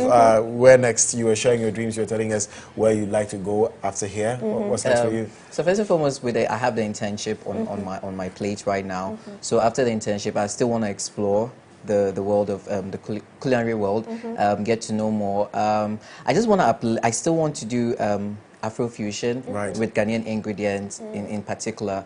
Put it up on a very big pedestal, explore and just let the world know the kind of flavors that we have and how versatile it is. So I just want to invest in myself, go out, learn more, and then build up on that. Probably at some point I would want to own an Afrofusion inspired fine dining restaurant. Here in Ghana? In Africa? Hey! We're thinking Why big. you yama? I could He won with have, Ghana I and he could wants have, to open I could his have fine dining another restaurant. branch here, I mean. Okay, yes. But the obviously- main branch will be somewhere. Yeah, like- somewhere on the continent. Okay. Yeah, so we I don't like take that. somewhere I in the like world that. somewhere. Yeah, I like And that. also focus on doing, currently I want to be doing Afrofusion inspired pop-ups, fine dining, bringing it to the home, private dining events. Yeah, I think for now, those are what I want to be doing. Obviously, probably could be Ghana's first ever Michelin-starred chef. Like Yeah, that. some honorary awards in the industry, because it's, to me, it's not about me alone. It's just about putting African ingredients as I went on the show to do, because that was my main focus, because it wasn't winning. It was like going there and just putting Ghanaian foods, putting it in a fine and sophisticated way that people would appreciate it. I like that. You sound like okay, go ahead. No, go. No, he sounds You like sound what? like a CYC apostle man. I'm just saying. And if you could make anything in 2 minutes, quick, in 2 minutes, something nice, what would it be with Ghanaian ingredients? In 2 minutes, what could I During do? such a short I time. could do a plantain kilewole pancake, or a kilewole pancake, I would In say. 2 minutes? Yeah. Kilewole pancake. Yeah, or plantain pancake, let me just say without. In 120 seconds? Yeah, I could 2 do minutes? Because on the show, you have like 30, 45 minutes, and then it's a whole lot of stuff you're doing. So I think it's just 2 minutes. I can do that. As And far what as my all ingredients are are there. What does a plantain pancake looks like? I'm very interested. Is it kaklo? No. No, it's like So- basically like Wow. the main ingredient is So, plantain. The main ingredient is plantain. So just think of a banana inspired pancake. Yeah. So replacing the banana with plantain, because plantain is from the family of bananas. Yeah, but you blend it, right? Yes, you blend it. Nothing. Or yeah. I could do. Okay, you can blend yours. I would also do it a different way, just to give it a different experience, and then also intensify the flavor too as well. Wow. Chairman, I need to be your friend too. In fact, I'm taking your number after this interview. But then, okay, so now quickly mention the do's and don'ts when it comes to cooking. Do's and don'ts. Okay, I'll say some of the do's and let me just take it to in regards to the pastry. Always follow your recipe, because there are reasons why things are being stated, especially when it comes to temperature when you're baking. If it says bake at 180 degrees, make sure you're baking at that exact temperature. If it says cook it for 5 minutes, do it exactly. What other do's and don'ts? That's about Those are it. good tips. Yeah. Those Or are would you good ever tips. write a book? Oh, of course, at some point. I'll buy it. Definitely. Like a book about Ghanaian. Do we even have Ghanaian pastries? Yeah, we have. Funny enough, Ghanaians are not really people who are really invested into dessert. Yes, yeah. So it's also some of the things I'm working on. Looking at some of the snacks or Ghanaian desserts we have, and then trying to then trying to just uplift them to fine dining standard. Even on the show, there was a challenge where we had to do pop-off, but I did it in a Ghanaian inspired way, where I did 3 flavors of that. using lime, chocolate, grapefruit. Because it was a citrus challenge, so I had to inculcate that into the food. Yeah. Well, there you have it. Okay, so Joseph, if anybody wants to contact you, message you, or even see some of your work, where do they go to? Okay, so you can find me on Instagram at Chef Joseph Odum. Okay. Chef Joseph Odum on Instagram. Same to us on Twitter. If you want to also reach me, okay, you can still get me there, but if you want to also send me an email, you can also do it at jodum33@gmail.com. jodum33@gmail.com. The Odum is a double O with it. Yeah. All right. So that's how people can reach J. Odum, please expect my email. I'll certainly send you an email. But that was Joseph Odum, winner of House of Chefs 2021, giving us some tips on some foods in Ghana. But up next, we have The Plug, and we're hosting Enokwa Green. But before that, enjoy the song from Joe Boy. He calls it Show Me. I think I love this one. Me too. Me too. Yeah. Hi guys, it's really Godwin. We shouldn't be here, and it's the final day of the lockdown. Yo, I'm super excited, man. Honestly, it's been a rough couple of months for everyone. Get up that day, get up that man, and let's go have some post-COVID enjoyment, and let's just vibe, right? Keep it love. Baby, I the call you once, baby. Me I want to pump you today. Give me chance, me I no go. You should play, oh no no no. Body, joy, body tonight. And I wonder if it's possible. I wanna put my eyes on your waist. Me have to give you all my paper, yeah. I'm addicted to you, and I don't know what to do. I wanna put my eyes on your waist. Me have to give you all my paper, yeah. I'm addicted to you, and I don't know what to do. Show me that you want me. Show me that you need me. Tell me that you love me, and I love you, okay. Show me that you want me. Show me that you need me. Tell me that you love me, and I love you, okay. Time they go, make we go. Say I get you, it's a go. Back me for, back me yo. I'm not the player, I know me so. Make our body, joy, body tonight. And I wanna if it's possible. Me have to give you all my paper, yeah. I'm addicted to you, and I don't know what to do. I wanna put my hands on your waist, me have to give you all my paper, yeah. I'm addicted to you, and I don't know what to do. Show me that you want me. Show me that you need me. Tell me that you love me, and I want it, yeah. Show me that you want me. Show me that you need me. Tell me that you love me, and I'm okay.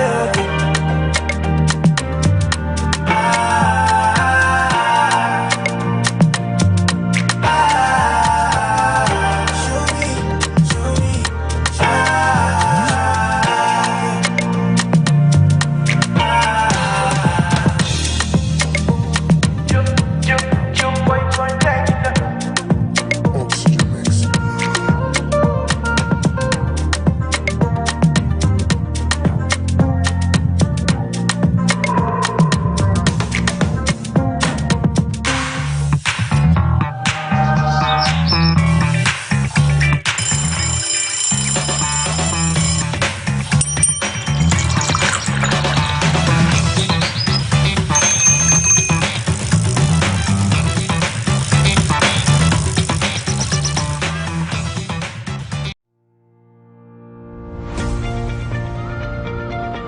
Hello, my name is Nwang Falong and I host Spotlight here at MX24 Television. The entire month of October is dedicated to breast cancer awareness, and the overarching message here is early detection saves lives. At MX24, we want you to cross it out with MX24 on social media. Please hashtag us, cross it out, but go to the nearest health center and get your breast checked. Encourage your wives, encourage your sisters, encourage your brothers, because 1 in 1,000 men get diagnosed with breast cancer. You just might be saving a life.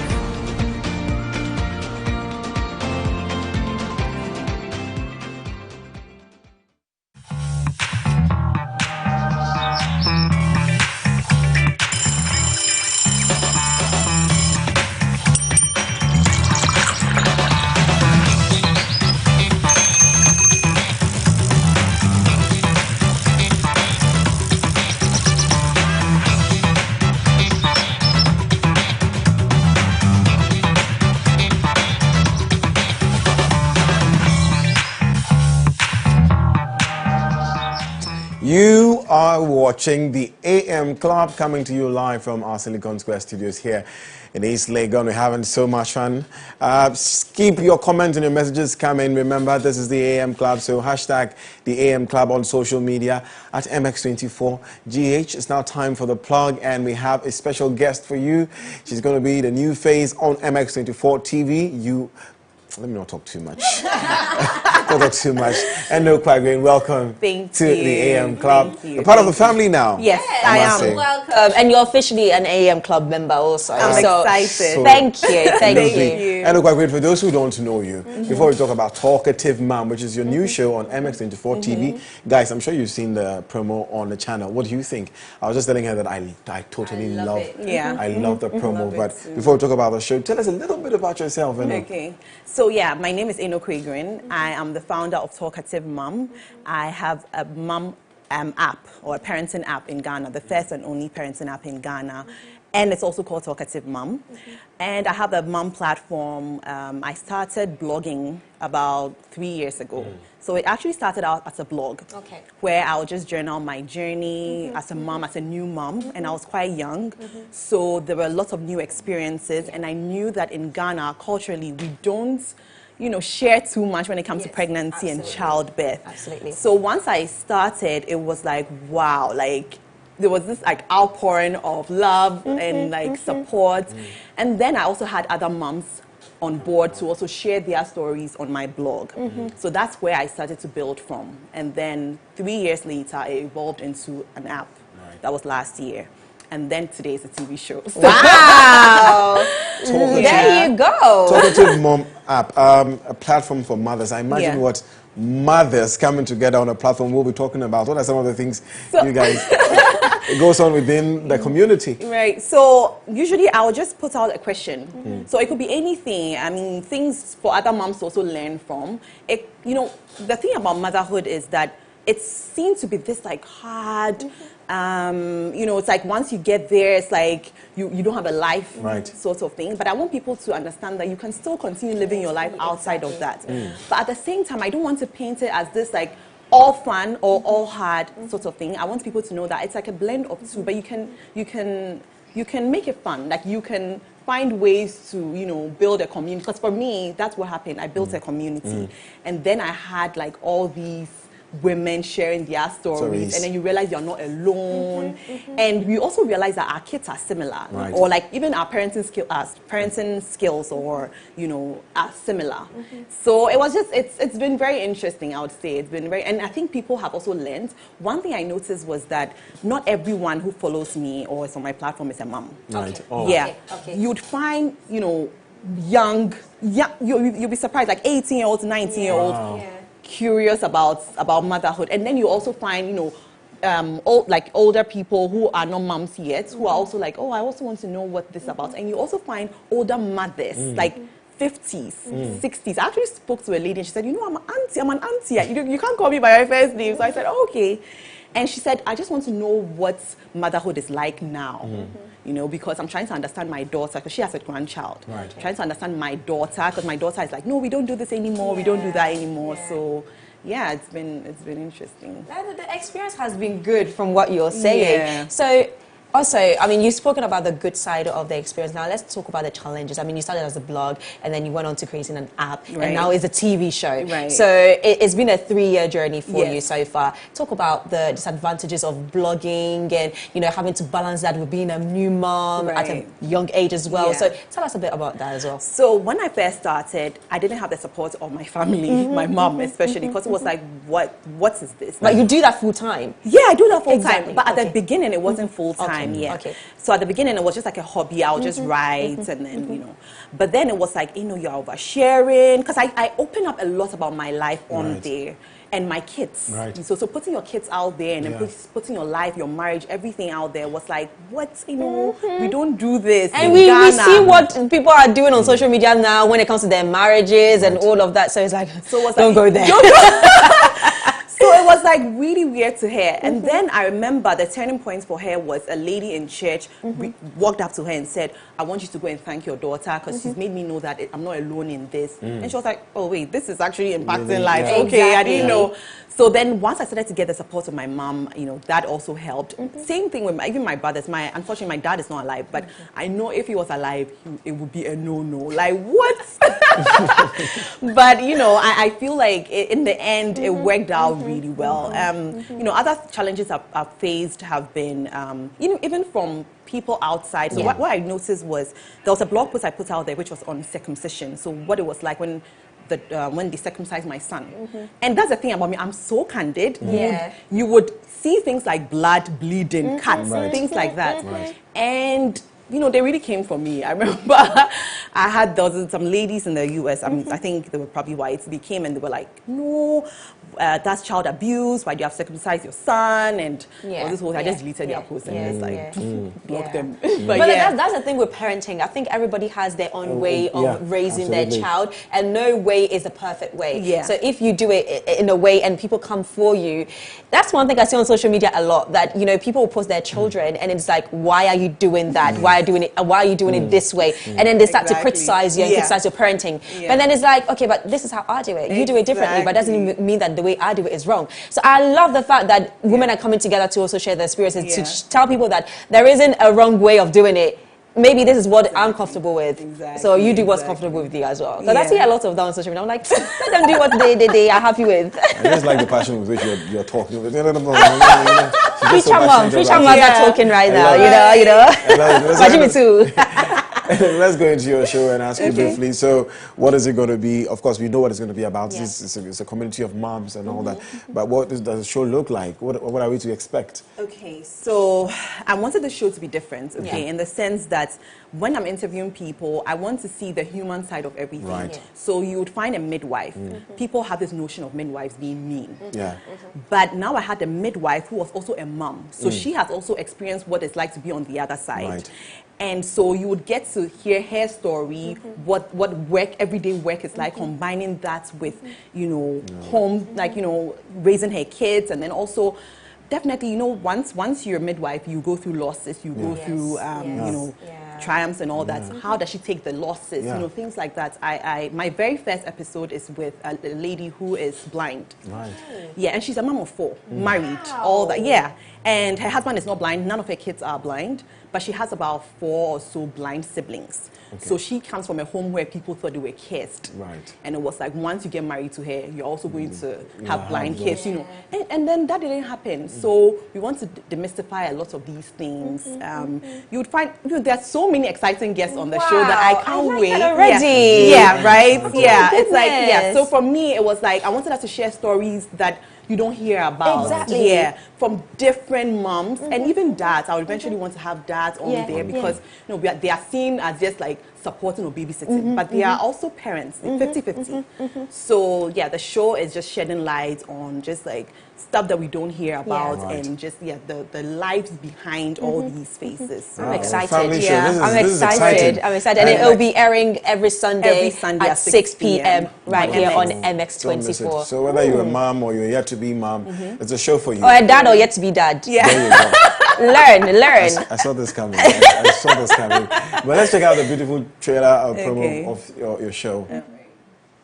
Women, especially mothers, are the very core of our existence. Our everyday progression is hinged on the success of their activities, whether they are managing a home, a business, or raising the next generation. This is the Talkative Mom Show, where I interact with hardworking women who are making an impact in society. I'm Eno Craigrin, your plug for everything motherhood, especially in today's generation of millennial moms. Join me on the Talkative Mom Show, where I interact with my guests, have fun conversations here on MX24. Then you is a poem. It's sweet, sweet, sweet. How can it be? Women, especially mothers, are the very core of our existence. Our everyday progression is hinged on the success of their activities, whether they are managing a home, a business, or raising the next generation. This is the Talkative Mom Show, where I interact with hardworking women who are making an impact in society. I'm Eno Craigrin, your plug for every everything motherhood, especially in today's generation of millennial moms. Join me on the Talkative Mom Show, where I interact with my guests, have fun conversations here on MX24. Then you is a part. It's sweet, sweet, sweet. How can it be? And there you have it. That's Talkative Mom Show coming up on MX24 TV Sunday, 6 p.m. to 7 p.m. Yes. Wow. And we have the host, Enokwe Green, in the studio with us. It looks really good. I know, It's I'm really good. excited. And if I was on the Thank show, you. Should I ask a question? Let me even just mention this. So today we are doing an Instagram live, right? Yes. Today Yes. on MX24. So do make sure that you stay tuned and you do not miss it. I can't wait for us to just like have a chit chat live on Instagram, MX24. Follow. Okay, the questions on moms. Are there questions on wives too? Okay. Yes. Okay. I have one question, but maybe I'll not ask you on TV. Oh, no, I want to know. I want to know. She's so interested in this question. Okay, so I was asking Enokwe Green of when we're playing the promo, that do wives, mothers get hit on by guys? Of course. Even though they are married? Definitely. Yes. For me, I remember a year after I got married, I was doing my master's. And A year after? A year after I got married. So I was wearing my wedding ring, all right. But then the minute the guys in the class found out I was married, it was like, what? You're a mom. It was so weird because they were all like, what? Like, one of them was like, intentionally come sit by you so that, we could chit chat and then, get to know each other. And I was like, but I was wearing a ring. He said he thought it was just like a cocktail ring or something for, At the ring finger? Yes. Wow. Yeah.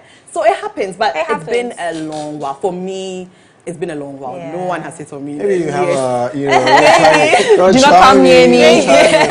Anyways, but that would be an interesting conversation to have on the show. But I look forward to it. I look forward so much to it. So, if you want details of the show, MX24 TV, of course. Yes. And your contact details as well. Yes. So you can follow me on Instagram at Talkative Mom. For those outside, I've gotten a lot of people asking how they can stream it. You can check it out on MX's YouTube channel at MX24. You can subscribe and then watch. There you have it. Enokwe Green. I'm going to. But are you personally on any social media platforms? Yes, I'm on Instagram at Talkative Mom. I'm also on Facebook and Twitter. Not so active, but I'm there. You're there. So, check me out on Instagram. Well, there you have it, the plug. And we've had an amazing week and an amazing day today. What did you do today? So first of all, my goodness, Godwin. First of all, look at your eyes. I'm Godwin, so tired. What did you do last night? Oh my goodness, I'm so tired. Anyways. Okay, ignore the question. It's okay. Let's wrap up. You didn't hear Gabby. Anyways, of course, on Lifestyle Daily, my goodness, we had Maureen, who is a customer experience consultant. I'm looking at you and founder of. Guys, I'm sorry.